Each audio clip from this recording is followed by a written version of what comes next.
Sebuah rumah makan Padang di Jalan Nasrib, Karangpilang, Surabaya, Jawa Timur, tiba-tiba didatangi sejumlah orang. Mereka langsung meringkus pria yang sedang duduk sendiri di rumah makan ini.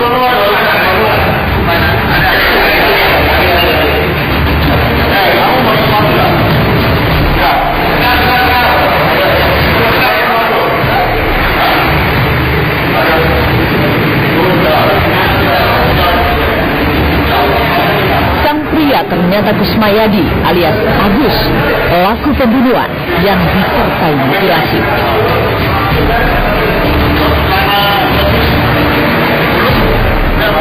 Sementara sejumlah pria yang meringkusnya adalah anggota Satuan Reserse Kriminal Umum Polda Metro Jaya bersama anggota Polresta Tangerang dan Polsek Cikupa yang sudah sejak lama memburu Agus.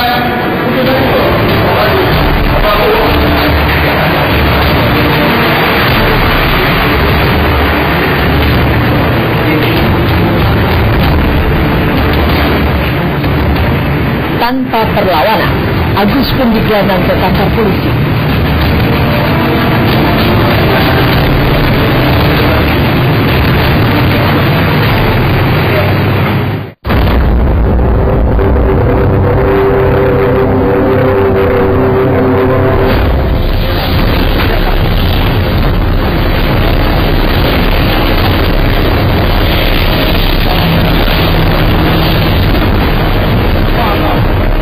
Dengan pengawalan ketat, Agus tiba di Bandara Soekarno-Hatta, Tangerang, Banten.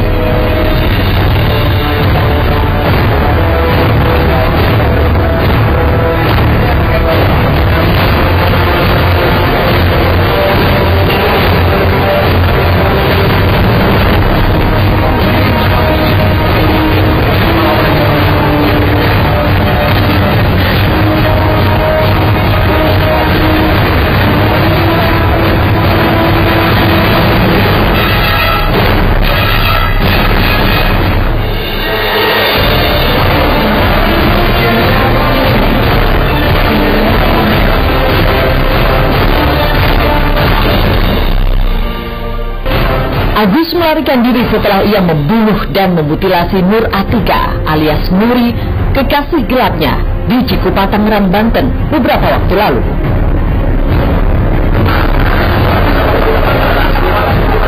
Pelariannya terhenti setelah keberadaannya di Surabaya terendus polisi.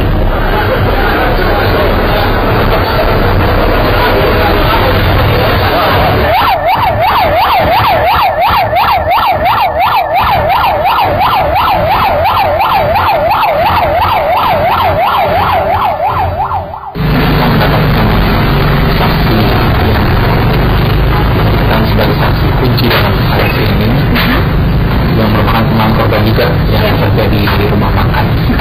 Kemudian dari saksi inilah yang mendapatkan informasi yang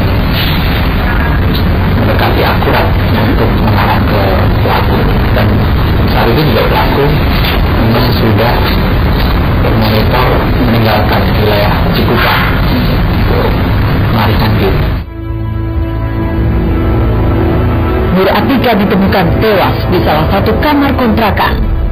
Kondisinya mengenaskan. Kedua tangan dan kaki wanita yang sedang hamil 7 bulan ini hilang. Hanya tersisa bagian badan dan kepala yang dibungkus plastik hitam. Bersama jasad Nur Atika ditemukan pula jabang bayi yang juga sudah tak bernyawa.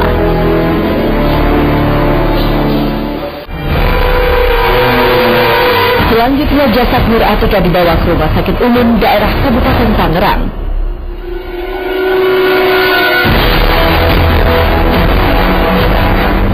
Menurut keterangan sejumlah warga, Nur Atika dan Agus baru 2 bulan tinggal di kontrakan milik Haji Malik ini. Keduanya sangat tertutup, sehingga warga tak banyak yang tahu soal kepribadian mereka. Dan sebelum ditemukan tewas, warga sempat mendengar teriakan Nur Atika dari dalam kamar kontrakannya. Hari Sabtu memang bentrok ya, masih keluar yang perempuan cuci piring. Hari Minggu itu ribut, hari Minggu itulah dia nggak keluar-keluar lagi. sempat tukang somai apa ya, kata ibu sana, katanya kedengaran minta tolong gitu. Terus ditanya sama ibu-ibu, di mana sih orang ketemu minta tolong main-main apa ngapa? Tahu itu di atas katanya gitu, tapi nggak ke atas orangnya. Beberapa jam setelah penemuan mayat, potongan tangan Nur Atika akhirnya berhasil ditemukan di sebuah semak belukar di kawasan Tiga Raksa, Tangerang.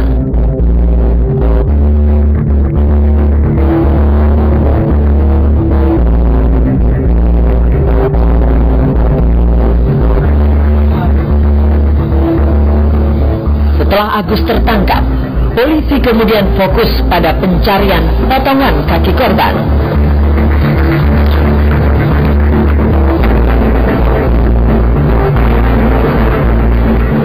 Sejumlah petugas mencoba menyusuri Sungai Jambe.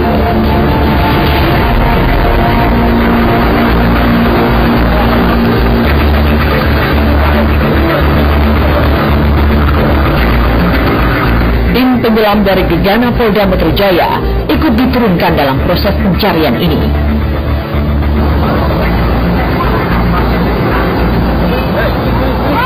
Fokus pencarian itu mulai dari titik pembuangan sampai ke kemana arus sungai ini lalui. Kalau tim SAR untuk melakukan penyelaman itu ada 17 orang. Kemudian tim SAR dari yang penyisiran permukaan laut itu ada 10 orang dari Kabupaten Tangerang. Proses pencarian kaki korban ini sempat menjadi perhatian warga. Meski sudah berusaha keras, namun potongan kaki korban Nur Atika tidak juga ditemukan.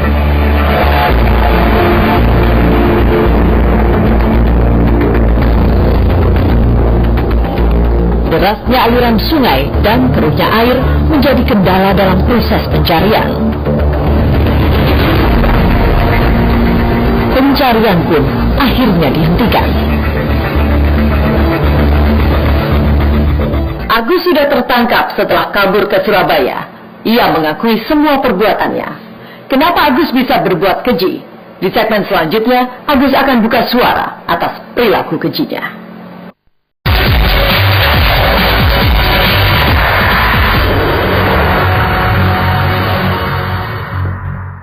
Di ruang tahanan, Agus belak-belakan. Pertengkarannya dengan Nuri saat itu menjadi awal pemicu. Berikut wawancara eksklusif tim Menyingkap Tabir.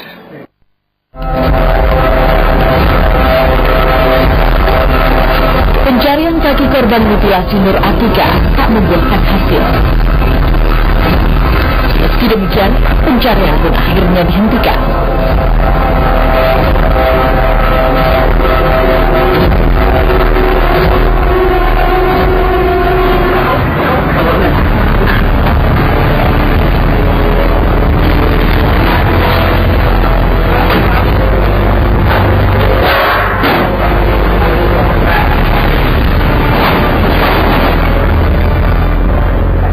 Jenazah Nur Atika akhirnya diserahkan kepada pihak keluarga. Kendati potongan kakinya belum ditemukan, keluarga bermaksud akan segera memakamkan wanita berusia 34 tahun tersebut.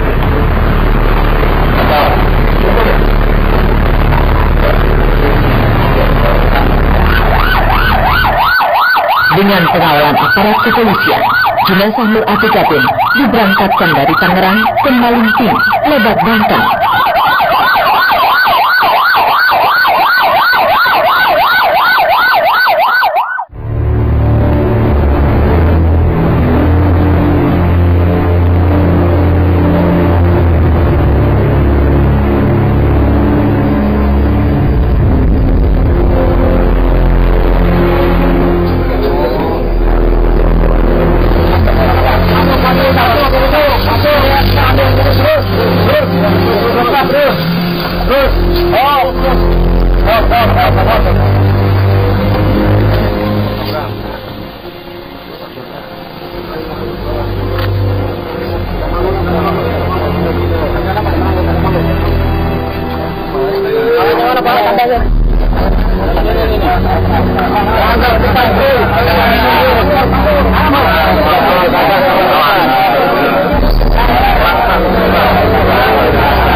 Warung Asem malam itu diwarnai isak tangis.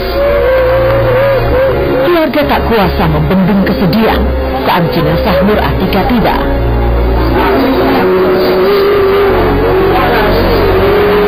Esa Najwa, anak bungsu Nur Atika, nampak terpukul dengan kematian sang ibu.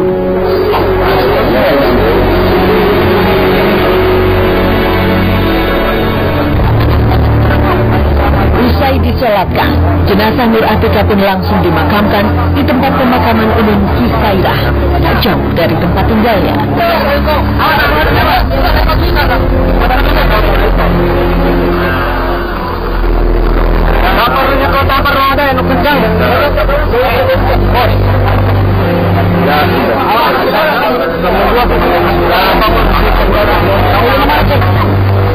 Meski diguyur hujan, namun proses pemakaman Nur Atika terus berjalan. La ilaha illallah, la ilaha illallah, la ilaha illallah, la ilaha illallah, la ilaha illallah.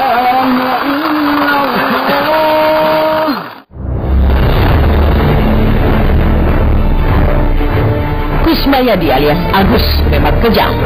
Dengan teganya ia memotong-motong tubuh kekasihnya sendiri dan membuangnya.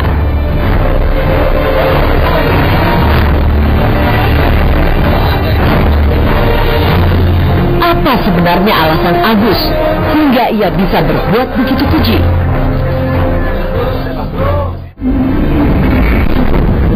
Tim Menyingkap Tabir sempat menemui Agus di tahanan Polresta Tangerang. Sebenarnya ia tidak bermaksud untuk membunuh Nur Atika.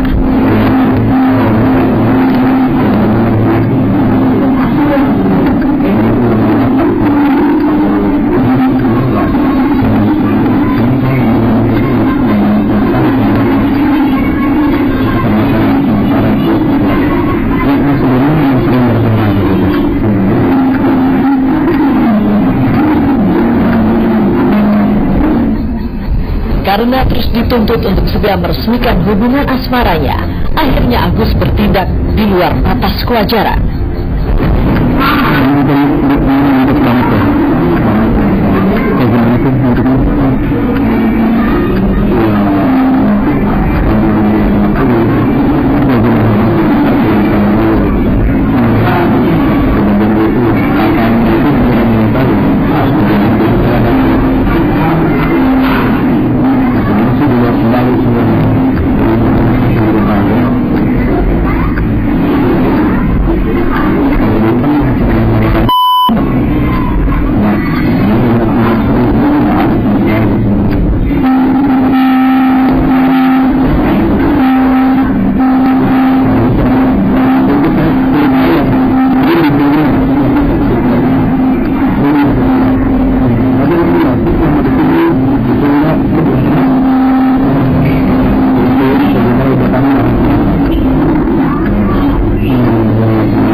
Agus pun sempat bercerita soal awal perkenalannya dengan Nur Atika.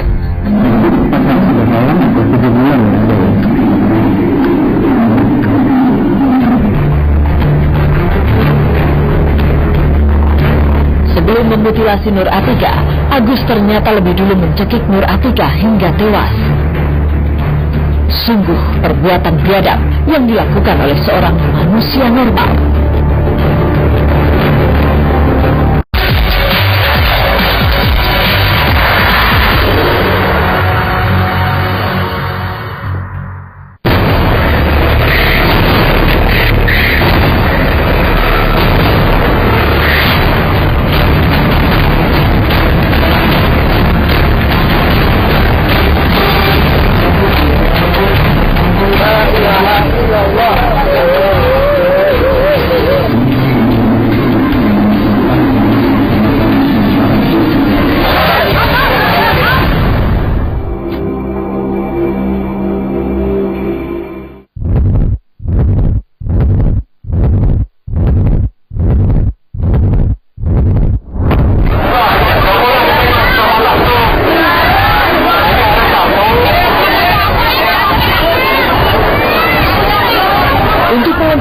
atas acara pemeriksaan, polisi berencana menggelar proses prarekonstruksi di lokasi kejadian. Sungguh di luar dugaan, ternyata ratusan warga mengemut di sekitar lokasi kejadian. Mereka ingin menyaksikan secara langsung bagaimana proses pembunuhan yang disertai mutilasi dilakukan oleh Agus.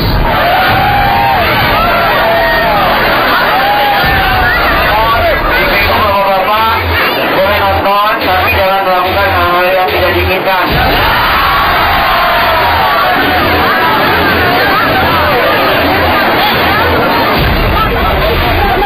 Melihat kondisi yang tidak kondusif dan untuk menghindari hal-hal yang tidak diinginkan, rencana prarekonstruksi akhirnya dibatalkan.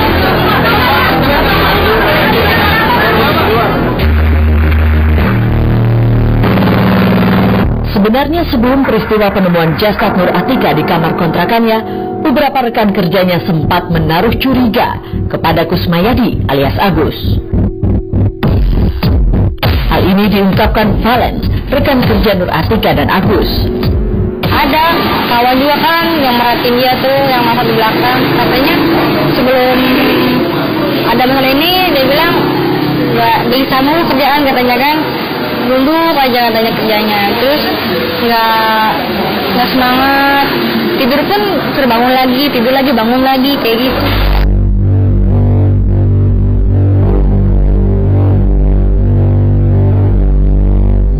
Nur Atika, janda beranak dua ini merupakan tulang punggung keluarga. Sejak pisah dengan sang suami tahun 2007 lalu, Nur Atika lah yang menghidupi ibu dan dua anaknya.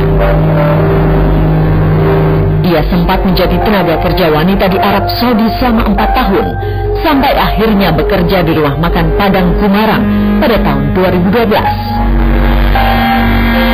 Dan di rumah makan itulah kisah cintanya dengan Kusmayadi alias Agus bersemi. Agus dan Nur Atika juga sempat minta dinikahkan secara siri.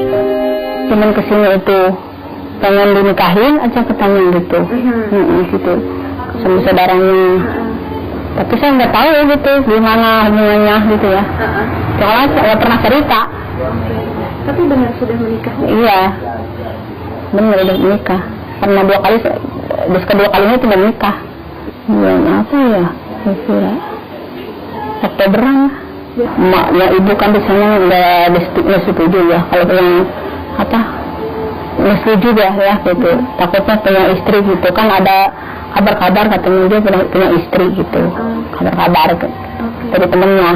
Kalau si Atika nggak tahu dia udah punya istri. Tahu-tahu ke sini aja kan katanya, belakangan sini. Nur Atika telah pergi untuk selamanya. Kini hanya lantunan doa yang bisa dipanjatkan oleh keluarga untuk ibu dua anak ini.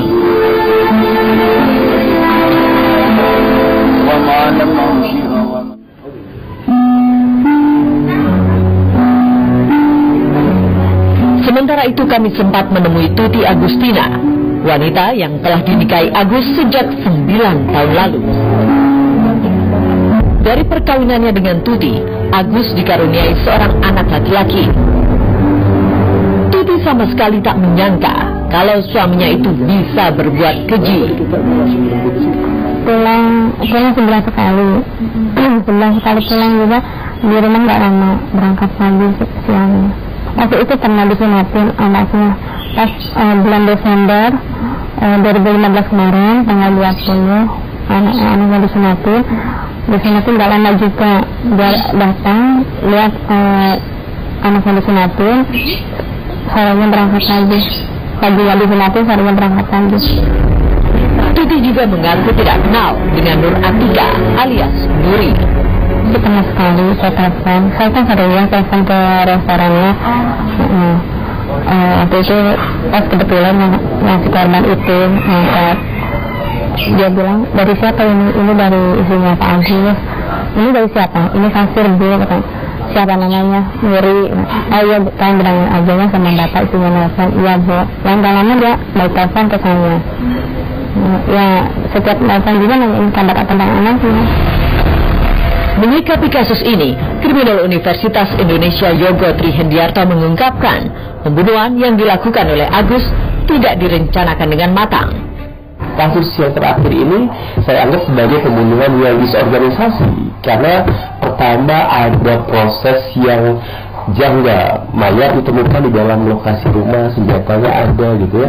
Jadi kotor, istilahnya tidak bersih, sehingga polisi dengan sangat mudah untuk mengungkapkan siapa pelakunya. Ketika ada kasus pembunuhan, maka orang terdekatlah yang akan dicurigai sebagai pelaku potensial. Sementara itu, menurut psikolog forensik Cassandra Putranto, pelaku pembunuhan yang disertai mutilasi merupakan orang yang berpikir pendek dan menghindar dari masalah. Semua kasus-kasus ini adalah orang-orang yang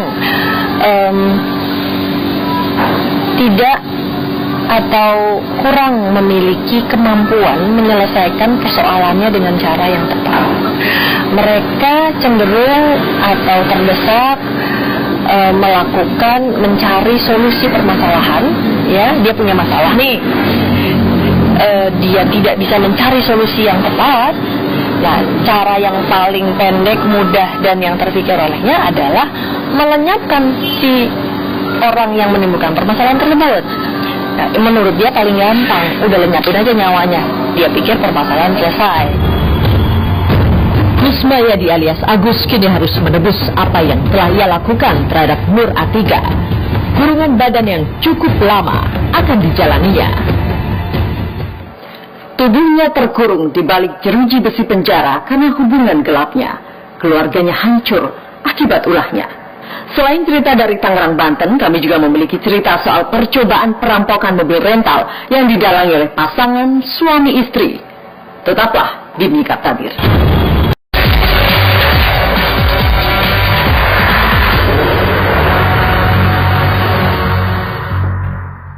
Pasangan suami istri dan satu temannya diringkus aparat Resmo Polda Metro Jaya atas tuduhan perampokan sebuah mobil rental. Korbannya berhasil lolos dari maut meski sempat dikeroyok massa. Bagaimana detik-detik penangkapan pelaku kejahatan ini? Berikut liputannya.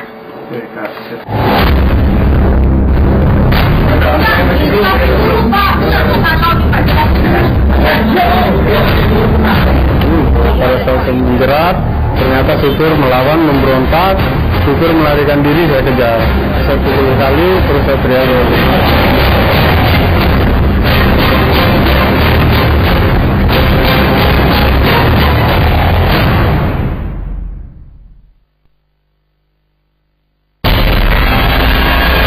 Tiga tersangka yang terdiri dari 2 lelaki dan 1 perempuan ini terus dimintai keterangan Satuan Resmob Polda Metro Jaya. Mereka adalah Yudi Wahyudi, David Edi Hartono, dan istrinya Dwi Noviana. Mereka terlibat dalam kasus perampokan mobil rental yang disewanya beberapa waktu lalu.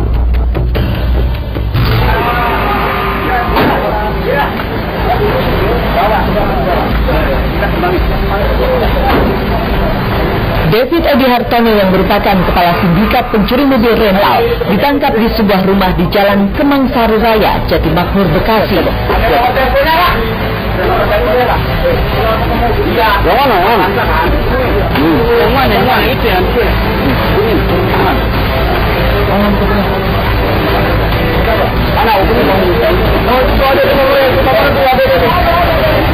Awalnya David membantah kalau telah melakukan perampokan bersama komplotannya.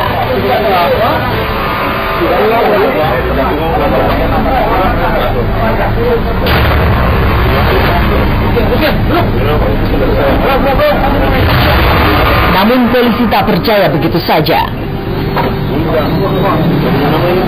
Dan setelah didesak dengan sejumlah pertanyaan, akhirnya lelaki ini mengakui semua perbuatannya.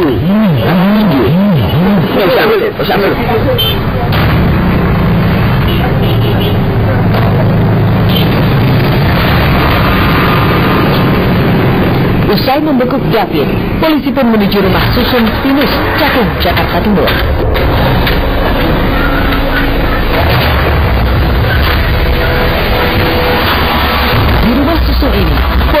kembali meringkus satu komplotan lainnya.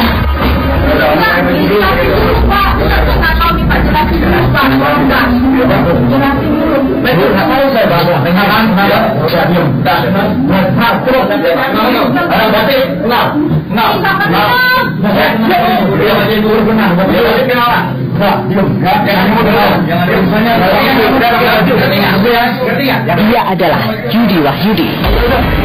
Yudi tak bisa mengelak setelah bukti-bukti soal keterlibatannya dalam aksi kejahatan ini dibeberkan polisi.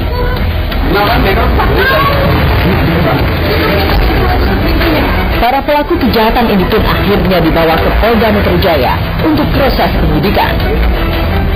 Ada suatu peristiwa di mana seorang supir mobil rental itu dikeroyok massa.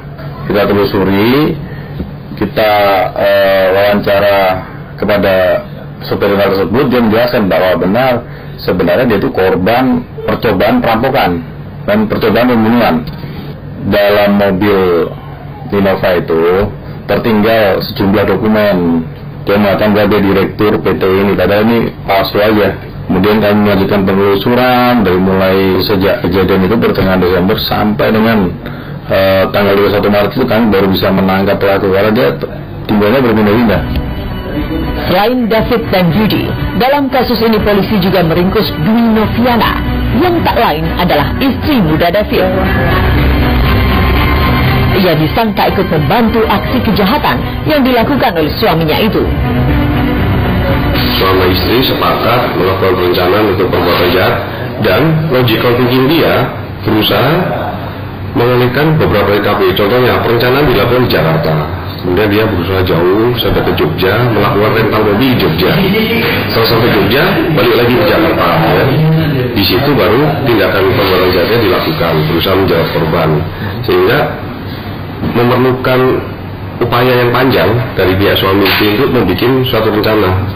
Di samping rencananya berbeda lokasi yang jauh, waktu yang cukup lama, dan ditunjang oleh beberapa dokumen yang harus mereka rencanakan dulu untuk meyakinkan korban yang ada di Jogja bahwa dia merental ini untuk kebutuhan apa ke Jakarta. Peristiwa perampokan ini bermula dari Yogyakarta.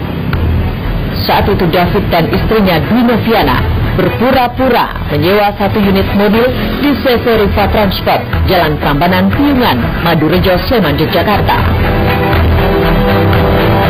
Dan mobil dikendarai oleh korban Agung Setiawan. Sesampainya di Jalan Raya Cakung, Ramayuda, Jakarta Timur, keempat pelaku pun beraksi. Dalam keadaan luka parah, Agung melaporkan kejadian yang menimpanya kepada polisi. Tidak ada kecurigaan sama sekali bahwa ternyata tamu saya ini penjahat waktu itu. Saya mulai ada unsur kecurigaan itu justru pada saat dari pintu tol di gerbang tol Cikunir itu saya sudah yakin sekali bahwa tamu saya ini nggak beres. Begitu berhenti saya udah tahu bahwa mereka pasti akan bertindak jahat pada saya. Nah di situ akhirnya betul perkiraan saya. Begitu saya menginjak rem, mobil berhenti, langsung mereka mengikat saya, leher saya, menjerat saya dari belakang. Jadi saya dihajar kanan kiri, balok kayu sampai mata saya sampai cacat di sebelah kanan ini, ya. Tapi tetap saya berusaha tetap bangun. Saya jatuh tersungkur bangun. Agung yang bekerja sebagai sopir rental di CV Riva Transport sejak 2012 ini akhirnya dirawat selama 8 hari di rumah sakit.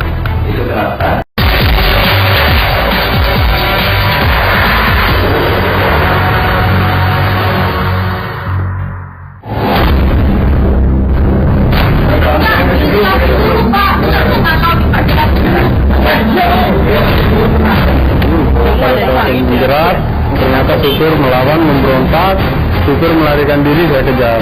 Saya pukul kali, terus saya teriak.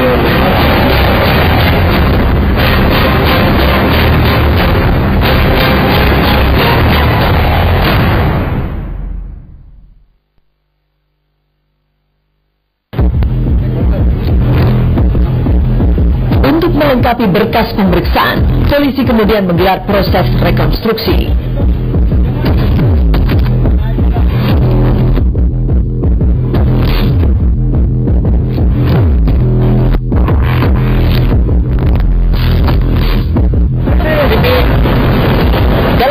rekonstruksi yang diperankan oleh para tersangka ini terlihat jelas bahwa Davidlah yang memulai aksi perampokan tersebut.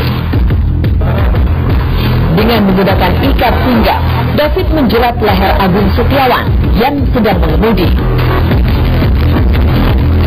Agung sempat memberikan perlawanan dengan cara membunyikan klakson. Ia berharap ada warga datang dan menolongnya. Saat itu, warga memang berdatangan. Namun sial, David langsung keluar dari dalam mobil dan meneriaki Agung maling.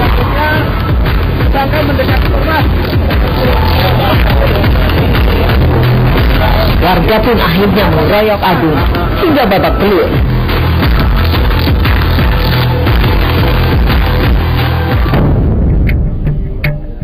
David Edi Hartono dan istrinya Dwi Noviana serta seorang temannya Yudi Wahyudi kini sudah ditetapkan sebagai tersangka dalam kasus perampokan mobil rental.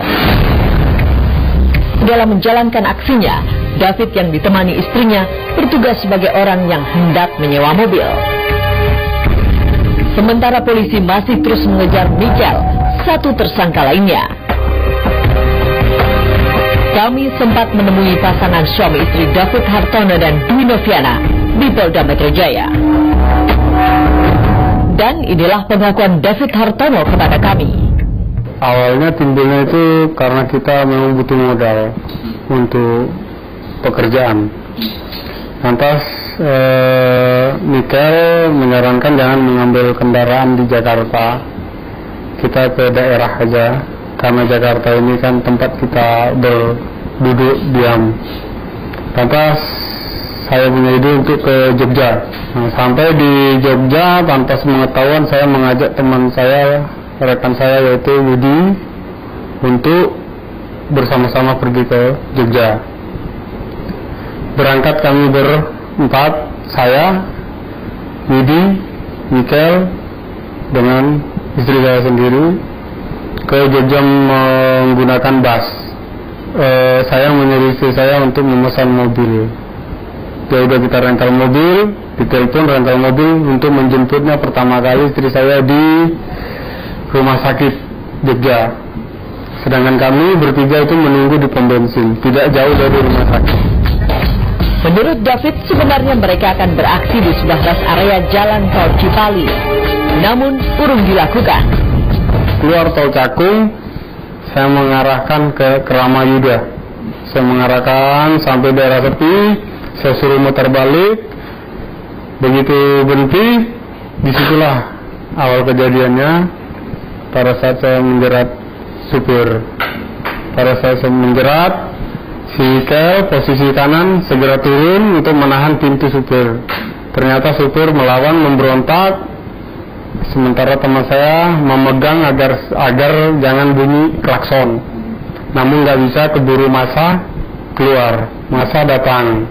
Supir melarikan diri, saya kejar. Saya pukul sekali, terus saya teriak maling. Dwi mengelak kalau dikatakan telah berkomplot dengan suaminya untuk melakukan kejahatan. Udah diceritain marah juga, kenapa kayak gitu, sampai kayak gitu. Gak ada jalan lain, kalau enggak jangan sampai dicekel, dibunuh. Kalau mau tahu mau melarikan kan mending nggak pakai sopir, jadi rental mobil aja gitu, daripada kayak gini. Sekarang ada korban, kemarin juga tahu korbannya dari sini, apalagi tetangga sendirian. Komplotan penjahat ini sepertinya benar-benar sudah mempersiapkan aksinya dengan matang. Hal ini dilihat dari sejumlah dokumen palsu yang ditemukan oleh polisi. Ketiga tersangka kini harus mempertanggungjawabkan semua perbuatannya. Hukuman berat pun akan mereka jalani. Kami terapkan pasal berlapis ya. Yang pertama percobaan pencurian dan kekerasan ya, yaitu pasal 53 KUHP junto pasal 305 KUHP. Yang kedua percobaan pembunuhan, yaitu pasal 53 KUHP junto pasal 38 KUHP. Dan yang terakhir pasal 170 KUHP, yaitu mengeluarkan atau secara bersama-sama melakukan kekerasan terhadap orang di muka umum. Kenapa kami terapkan percobaan pembutiran dengan kekerasan dan percobaan pembunuhan, karena dalam undang-undang diatur bahwa ini perbuatan yang belum selesai. Jadi belum selesai tapi bukan karena pelaku, karena adanya pihak luar. Jadi ibaratnya kasarnya kalau saya bilang gagal, suatu tindak pidana yang gagal bukan karena kemauan pelaku. Jadi niat untuk tidak jadi melakukan itu bukan karena pelaku, karena korban berhasil melarikan diri. Percobaan curasnya itu paling lama 9 tahun, percobaan pembunuhan paling lama 15 tahun, pengeroyokannya paling lama 7 tahun.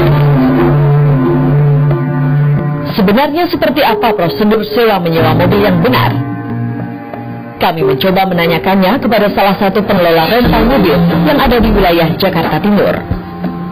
Menurut Miko, salah satu pengelola rental mobil, pihaknya selalu teliti dalam hal ini. Misalnya harus lengkap, harus ada KTP, KK, fotokopi SIM juga.